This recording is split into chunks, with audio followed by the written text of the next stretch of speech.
tema firman Tuhan, be a deer.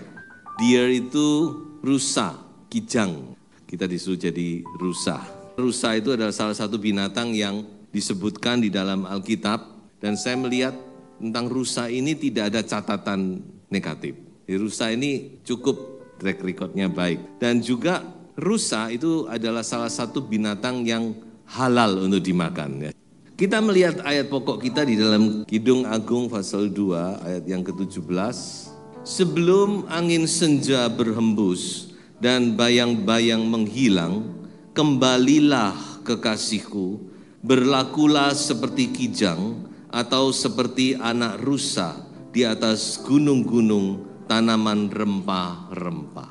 Kita tahu bahwa Kidung Agung itu punya arti yang mendalam, itu kisah cinta antara Salomo dan Solamit yang menggambarkan cinta antara mempelai pria Kristus dengan mempelai wanita gerejanya. Di sini ada sebuah pujian dan sebuah harapan dari mempelai pria kepada mempelai wanita. Sebelum angin senja berhembus dan bayang-bayang menghilang, kembalilah kekasihku, berlakulah seperti kijang atau seperti anak rusa. Kalau kita mau melihat arti daripada ayat ini dengan lebih dalam, saudara-saudara, kita tahu bahwa yang dimaksud dengan bayang-bayang menghilang itu sebenarnya adalah ketika orang itu sudah tidak ada lagi di dunia.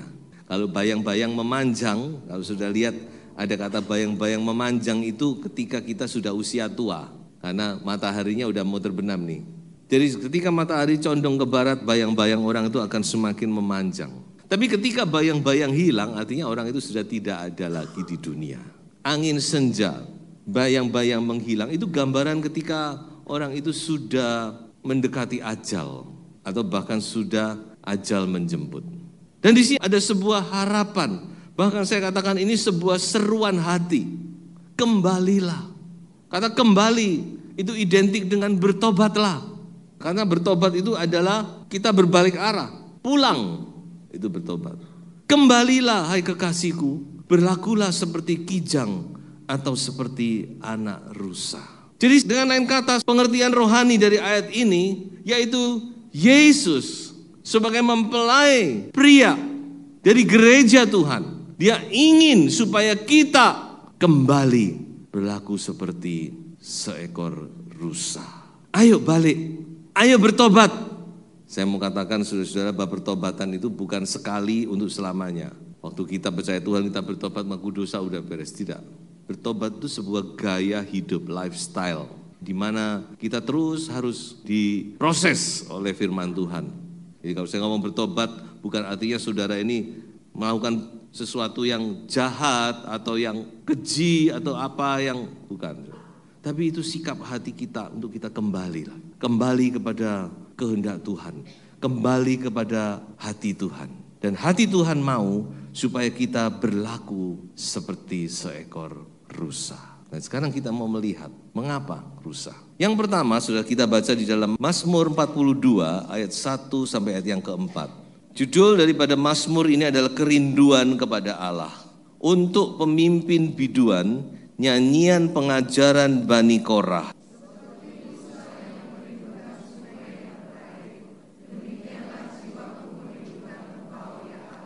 Jiwaku haus kepada Allah yang hidup. Bilakah aku boleh datang melihat Allah? Yang pertama kita melihat dari ayat ini, rusa itu mempunyai kerinduan yang luar biasa kepada air. Saya pernah membaca sebuah artikel bahwa rusa itu penciumannya tajam untuk mencium sumber air.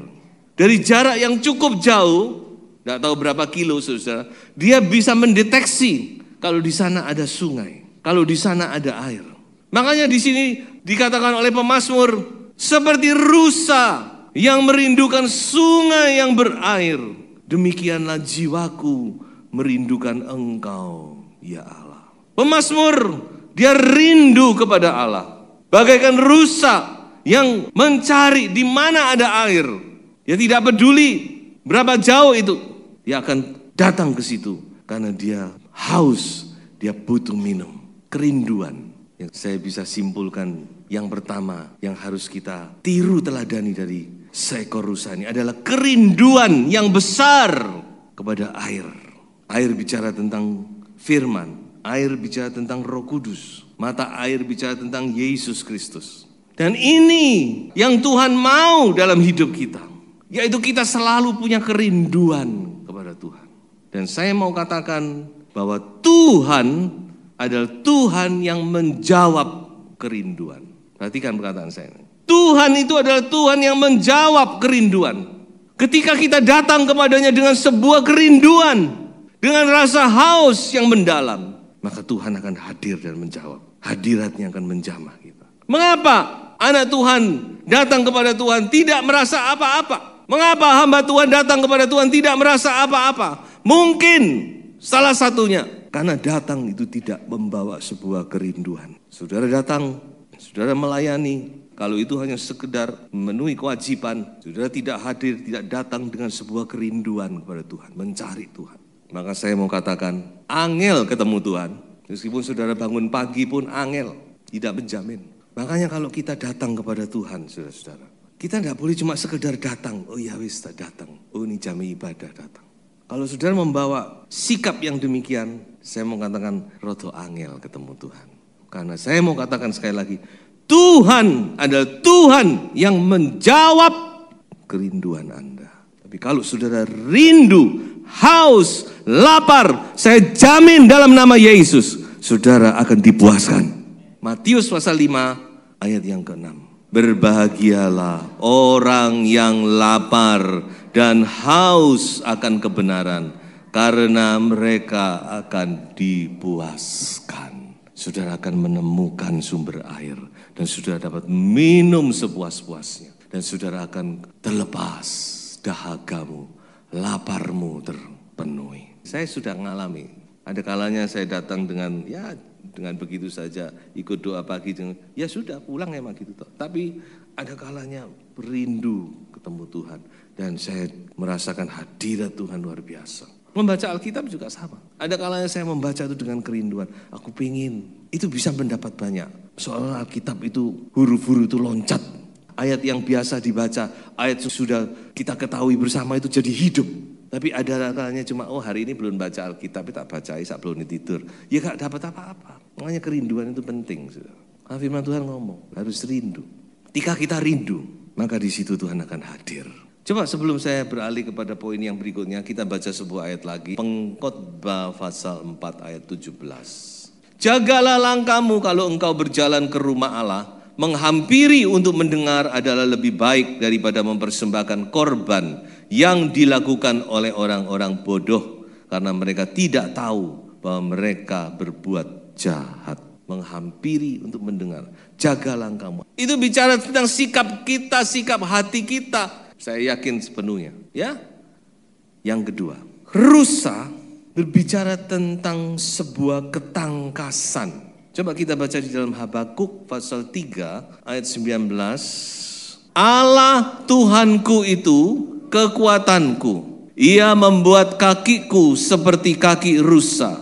Ia membiarkan aku berjejak di bukit-bukitku. Jadi saudara-saudara, rusa ini adalah binatang yang tangkas, yang gesit, yang lincah. Dia bisa lari di atas bukit-bukit, di atas gunung-gunung batu dengan sangat mudah dan tidak keplecok. Tangkas dia. Bahkan saya katakan bahwa kakinya kuat walaupun kecil. Ketangkasan. Dan saya katakan ini bicara tentang ketangkasan rohani. Tangkas secara rohani. Terlatih, well trained. Dan anak Tuhan harus punya ketangkasan rohani. Untuk menghadapi, melewati problem, masalah, dan segala macam penghalang di dunia ini. Saudara harus tangkas kayak Habakuk. Coba kita lihat ayat-ayat sebelumnya. Kalau sudah lihat ayat ini sepertinya kayak gitu toh. Coba ayat sebelumnya, ayat 17-18. Sekalipun pohon ara tidak berbunga, pohon anggur tidak berbuah, hasil pohon zaitun mengecewakan. Sekalipun ladang-ladang tidak menghasilkan bahan makanan, kambing domba terhalau dari kurungan, dan tidak ada lembu sapi dalam kandang. Namun aku akan bersorak-sorak di dalam Tuhan. Beria-ria di dalam Allah yang menyelamatkan aku. Ini problema demi problema, saudara. Bisnis gagal, mungkin rumah tangga banyak masalah, human relationship ada masalah, macam-macam masalah ini terjadi. Tapi Habakuk berkata, Tuhan membuat kakiku seperti kaki rusa. Aku bisa berjejak di atas bukit-bukit. Dia tangkas menghadapi problem rohani, problem masalah kehidupan. Dan ini harus kita miliki. Karena kita hidup di dunia yang banyak masalah, saudara-saudara. Dunia ini banyak masalah, makanya selalu saya katakan, ojo cari masalah. Saudara nggak cari masalah itu loh sudah banyak masalah. Sing lurus-lurus jadi orang, saudara. Saudara lurus-lurus jadi orang aja banyak masalah kok. Apalagi saudara jalannya belak-belok, itu ngundang masalah namanya. Jadi ini saudara-saudara kita lihat, Habakuk dilatih oleh Tuhan sedemikian rupa. Hingga satu saat dia katakan meskipun ini, meskipun itu, meskipun ini, meskipun itu. Kakiku tetap berjejak di atas bukit-bukit. Aku tetap kuat, aku tetap tangguh. Dan tidak akan meleset, tidak akan tergeletak. Makanya jadi anak Tuhan, saudara harus tangguh. Tuhan tidak pernah menjamin kita jadi orang Kristen itu tidak ada masalah, lancar-lancar, bisnis lancar, semuanya lancar, tidak sakit, tidak ini. Tidak pernah. Tuhan menjamin penyertaannya tidak pernah meninggalkan kita sedetik pun juga. Itulah sebabnya kita harus tangguh, tidak boleh cengeng, jangan sayang diri jadi anak Tuhan. Tapi saya mau katakan kepada saudara, Anda harus jadi anak Tuhan yang tangguh, yang tangkas, bisa melewati problem dilewati, diselesaikan. Nah itulah sebabnya Tuhan itu salah satunya yang harus saudara mengerti, bahwa Tuhan itu melatih kita. Tuhan itu bukan cuma menyelesaikan masalah kita loh. Tuhan itu melatih, train, disiplin, melatih kita sehingga kita benar-benar menjadi orang yang well trained, yang terlatih.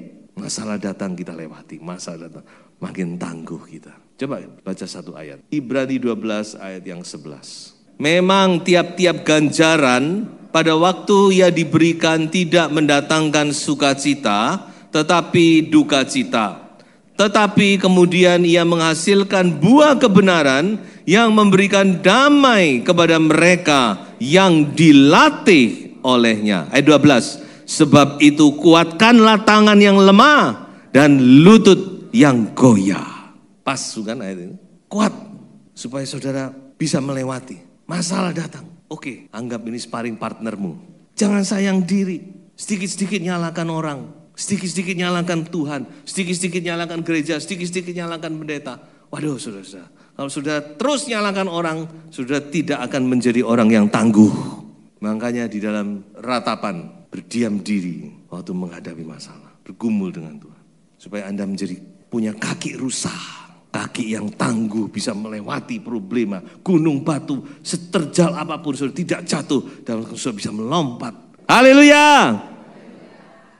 Dan yang ketiga sekarang. Rusa berbicara tentang produktivitas. Karena beberapa ayat di dalam firman Tuhan selalu dihubungkan dengan anak-anak rusa, anak-anak kijang. Coba kita baca sebuah berkat dari nenek moyang kepada anaknya di dalam Kejadian pasal 49 ayat 21. Naftali adalah seperti rusa betina yang terlepas, ia akan melahirkan anak-anak indah. Yang ketiga ini kita melihat bahwa rusa ini menghasilkan keturunan. Dan pasti keturunannya indah. Cuma jarang orang melihara rusa, saudara ya. Rusa bicara tentang sebuah produktivitas. Tuhan ingin kita ini menjadi anak-anak Tuhan yang produktif. Produktif dalam arti produktif menghasilkan hal-hal yang positif. Menghasilkan anak-anak rohani. Menghasilkan buah-buah roh. Produktif. Anak Tuhan itu harus produktif, saudara. Memang kita di dunia ini tidak lama sih. Tapi dalam rentangan waktu yang masih ada, ayo kita ini produktif, saudara. Apa yang bisa Anda lakukan? Lakukan untuk Tuhan. Nah, saudara-saudara, ada terjemahan dari King James yang menarik. Ayat tadi dalam King James, Naphtali is a hind let loose. He gives goodly words. Dia menghasilkan, dia memberi kata-kata yang indah. Nah, saya mau coba lebih fokuskan lagi. Produktif ini dalam sisi kata-kata. Sebenarnya kata-kata Anda itu produk Anda loh. Dan jangan remehkan kata-kata. Siapa di sini yang pernah beli kaos jogger? Joger itu bondo apa? Ayo coba saya tanyakan. Apa bondo kaosnya lebih apik? Bahannya sama. Dia sih ngomong, joger itu pabrik kata-kata. Cuma bondo kata-kata tok bisa jadi kaya kayak gitu, saudara. Kata-kata itu jangan diremehkan. Makanya firman Tuhan kata, kita ini harus produk menghasilkan kata-kata yang indah. Amin. Kata-kata anak Tuhan itu harus indah, membangun dalam kitab Efesus. Kata-kata kita ini saudara-saudara, waduh, bisa menghidupi kita. Makanya di dalam Amsal 18 ayat 21 ngomong gini saudara ya. Hidup dan mati itu dikuasai lidah. Siapa suka menggemakannya akan memakan buahnya. Pepatah Tionghoa ngomong gini. Ping jong goru. Ming jong goju. Ping itu sakit. Sakit itu masuknya dari mulut. Kolesterol tinggi, gula tinggi ya. Murus-murus ya. Ya mungkin 90% itu sakit penyakit itu karena ini ya, karena cuma berapa senti ini ya saudara-saudara. Makanya dikatakan ping jong goru. Sakit penyakit itu dari mulut. Tapi ming, hidup atau kehidupan itu jong goju, keluarnya dari mulut. Kata-katamu harus indah, produktif pada hal-hal yang baik. Saudara tidak pernah berpikir bahwa kata-kata saudara ini bisa menyelamatkan orang. Bisa membawa orang naik ke surga. Pernah berpikir kata-kata saudara bisa menghindarkan orang itu dari bunuh diri mungkin. Kata-kata saudara bisa membangkitkan semangat orang. Memberi pengharapan yang baru. Makanya sebuah doa dari Yakub kepada anaknya bernama Naftali. Hendaklah Naftali seperti rusa yang menghasilkan goodly words. Kata-kata yang indah. Perkataan yang indah, yang membangun, yang menyegarkan orang. Produk yang baik. Saya bacakan dua ayat untuk menutup bagian ini dan kita akan lihat satu contoh nanti. Efesus 4 ayat 29 dan 5 ayat 4. Pasal 4 ayat 29. Janganlah ada perkataan kotor keluar dari mulutmu, tetapi pakailah perkataan yang baik untuk membangun di mana perlu supaya mereka yang mendengarnya beroleh kasih karunia. Pasal 5 ayat 4. Demikian juga perkataan yang kotor, yang kosong atau yang sembrono. Karena hal-hal ini tidak pantas. Tetapi sebaliknya ucapkanlah syukur. Contoh. Mari kita lihat sebuah pribadi, a simple woman. Di dalam Kisah Rasul pasal 9 ayat 36 sampai 43. Ada seorang wanita yang sederhana sebenarnya, tercatat dalam Alkitab, a story of a simple woman. Saya bacakan saja cepat, perhatikan. Di Yope ada seorang murid perempuan bernama Tabita, dalam bahasa Yunani Dorcas. Perempuan ini banyak sekali berbuat baik dan memberi sedekah. Ya, produknya bagus ini ya. Tetapi pada waktu itu ia sakit lalu meninggal dan setelah dimandikan mayatnya dibaringkan di ruang atas. Lida dekat dengan Yope. Ketika murid-murid mendengar bahwa Petrus ada di Lida, mereka menyuruh 2 orang kepadanya dengan permintaan, segeralah datang ke tempat kami.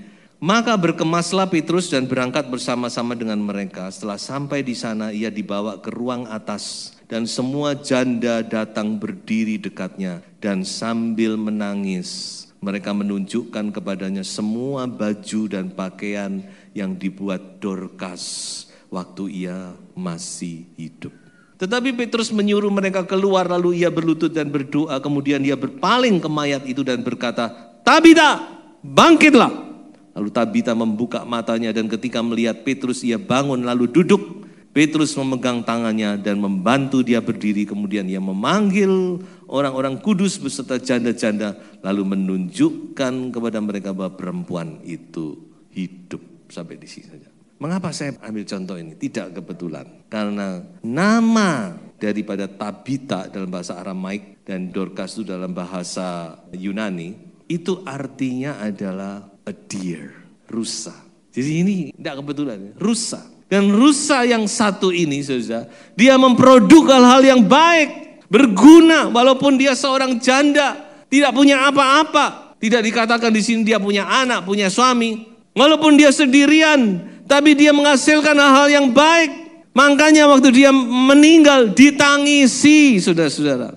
Kalau orang baik itu emannya ketun, ditinggal. Rasanya itu kayak orang kehilangan sesuatu. Tapi mereka tidak putus asa, punya iman. Panggil Petrus. Petrus datang dan dia berdoa dan haleluya, Tabita bangkit dari kematian. Sepertinya kisah ini sederhana, tapi saya yakin kisah ini sedang memberitahu kepada kita apa yang akan kita terima apabila kita menjadi seekor rusa, yaitu kebangkitan dari antara orang mati.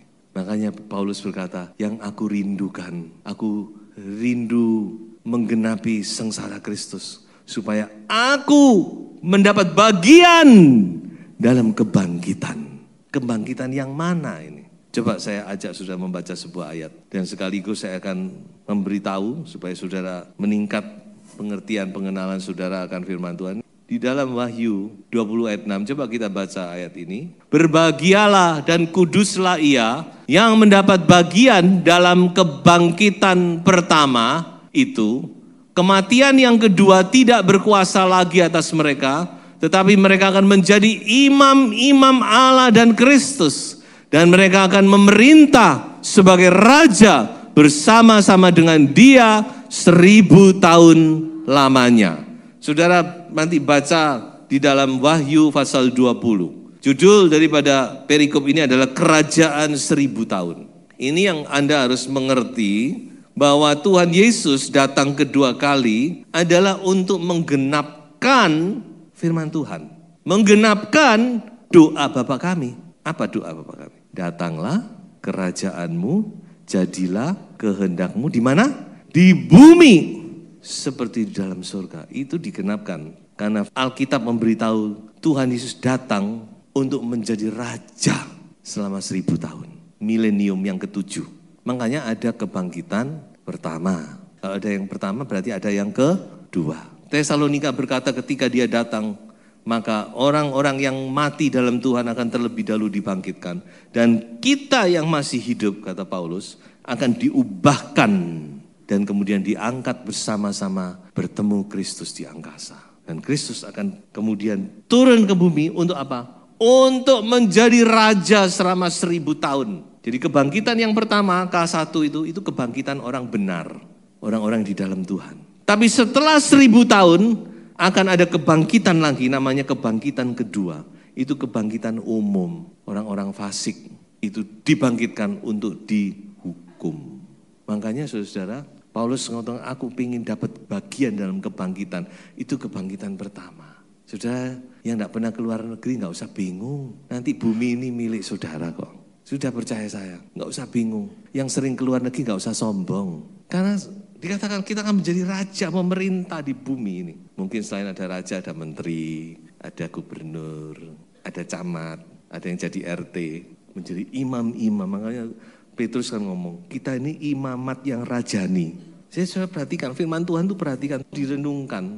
Karena firman Tuhan setiap kata itu pasti digenapi oleh Tuhan. Imamat yang rajani, kita akan menjadi imam. Imam itu melayani Tuhan. Dan juga raja punya kerajaan.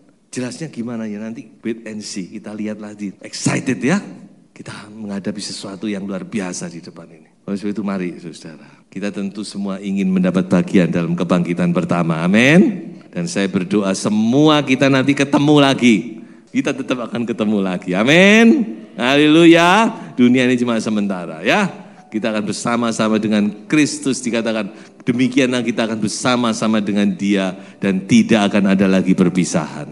Sebab itu sebagai kesimpulan, be a dear, then you will be a dear to him. Jadilah seekor rusa, maka Anda akan disayangi oleh Tuhan. Haleluya, Tuhan Yesus memberkati.